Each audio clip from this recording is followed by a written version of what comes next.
নমস্কার বন্ধুরা, আজ আমি নিয়ে এসেছি সজনে ডাঁটা আলু বেগুন দিয়ে দারুণ একটি নিরামিষ রেসিপি, যেটা গরম ভাতের সাথে খেতে অসাধারণ লাগে।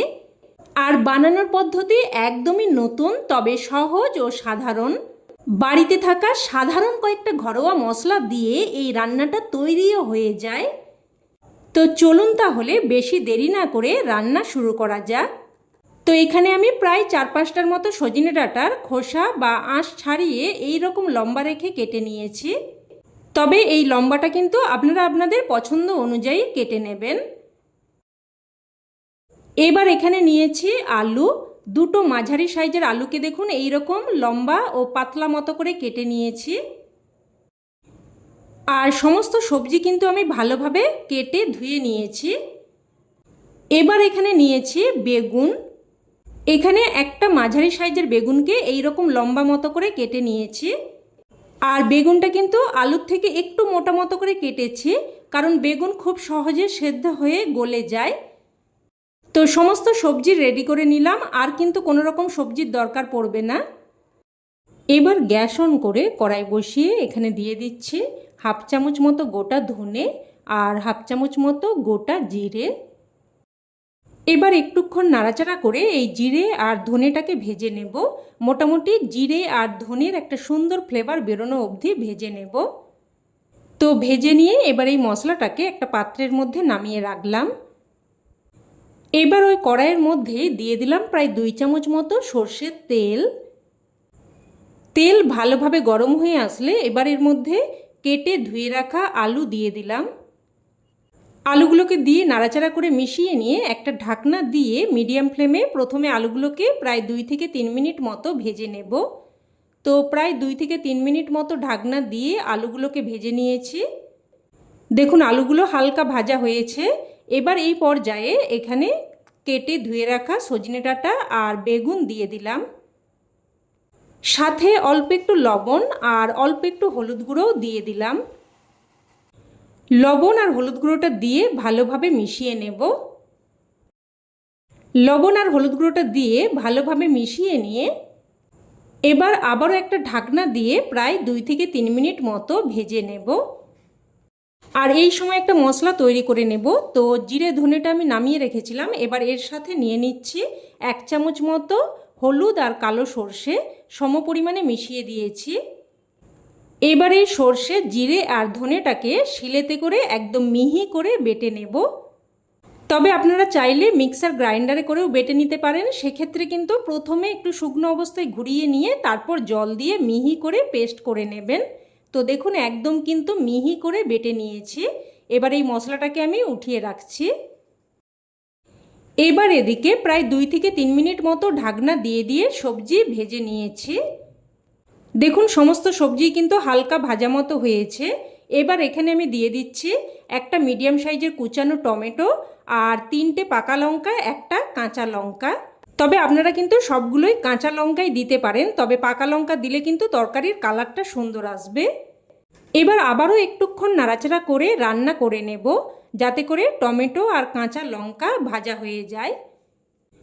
তো দেখুন একটুক্ষণ নাড়াচাড়া করে ভেজে নিয়েছি আর টমেটো আর লঙ্কাগুলো কিন্তু একটু ভাজা মতো হয়েছে। এবার এই টমেটো আর লঙ্কাগুলোকে একটা পাত্রের মধ্যে দেখুন উঠিয়ে রাখছি। আপনারা হয়তো সজনে ডাঁটা আলু বেগুনের তরকারি অনেকবারই খেয়েছেন, তবে এইভাবে কিন্তু নতুন পদ্ধতিতে একবার বানিয়ে দেখবেন। খেতে দারুণ টেস্টি হয়। একবার বানালে কিন্তু বারবার বানাতে ইচ্ছে করবে। তো দেখুন টমেটো আর লঙ্কাগুলোকে উঠিয়ে নিয়ে এবার এখানে আমি দিয়ে দিলাম 1 বাটি মতো গরম জল। স্বাদ অনুযায়ী লবণটাও দিয়ে দিলাম। এবার সব কিছু ভালোভাবে মিশিয়ে নিয়ে ঝোলটাকে প্রথমে ফুটতে দেব। এবার ঝোলটা যখন এই রকম ভালোভাবে ফুটে আসবে তখন এর মধ্যে বেটে রাখা মশলা দিয়ে দিলাম আর মশলার বাটি ধুয়ে অল্প একটু জলও দিয়ে দিলাম। এবার আবারও সব কিছু ভালোভাবে মিশিয়ে নিয়ে মিডিয়াম ফ্লেমে একটা ঢাকনা দিয়ে প্রায় 4 থেকে 5 মিনিট মতো রান্না করে নেব। এবার এদিকে যে টমেটো আর লঙ্কাটা আমি ভেজে উঠিয়ে রেখেছিলাম ওটা দেখুন শিলেতে করে বেটে নিচ্ছি। আর যেহেতু টমেটো আর লঙ্কাটাকে ভেজে নিয়েছি একদম কিন্তু নরম হয়ে গেছে, তাই খুব সহজেই কিন্তু বাটা হয়ে যাবে। আর টমেটো আর লঙ্কাটা ভেজে নেওয়ার কারণে এই তরকারির ফ্লেভারটাও কিন্তু একদম অন্যরকম আসবে, খেতে খুবই ভালো লাগবে। তো দেখুন একদম মিহি করে বেটে নিলাম। এবার এদিকে প্রায় 4 থেকে 5 মিনিট মতো ঢাকনা দিয়ে রান্না করে নিয়েছি। আর দেখুন সমস্ত সবজি কিন্তু ভালো মতো সেদ্ধ হয়ে গেছে। দেখুন আলু, সজনে ডাঁটা সব কিছুই কিন্তু ভালো মতো সেদ্ধ হয়ে গেছে। আর বেগুন তো সেদ্ধ হতে একদমই কম সময় লাগে। তো এবার এই ঝোলটাকে দেখুন একটা পাত্রের মধ্যে নামিয়ে রাখলাম। এবার কড়াইটা একটু ধুয়ে নিয়ে আবারও বসিয়ে দিয়েছি। আর দিয়ে দিলাম 1 চামচ মতো সর্ষের তেল। তেল হালকা গরম হয়ে আসলে ফোড়নে দিয়ে দিলাম 1/2 চামচ 5 ফোড়ন আর 2টো শুকনো লঙ্কা আর একটা তেজপাতা। ফোড়নটাকে কয়েক সেকেন্ড নাড়াচাড়া করে ভেজে নেব। ফোড়নটা ভাজা হয়ে গেলে এবার এর মধ্যে বেটে রাখা টমেটো আর লঙ্কার পেস্ট দিয়ে দিলাম। মশলার বাটি ধুয়ে অল্প একটু জলও দিয়ে দিলাম।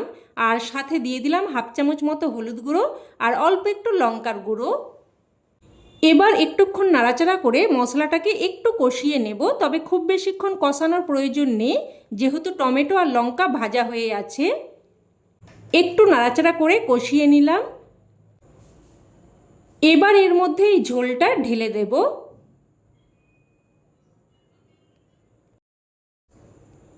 সব কিছু আবারও একটু নাড়াচাড়া করে মিশিয়ে নিয়ে এবার এর মধ্যে দিয়ে দিচ্ছি অল্প একটু চিনি। এতে করে স্বাদটা সুন্দরভাবে ব্যালেন্স হবে আর খেতেও কিন্তু খুবই ভালো লাগবে।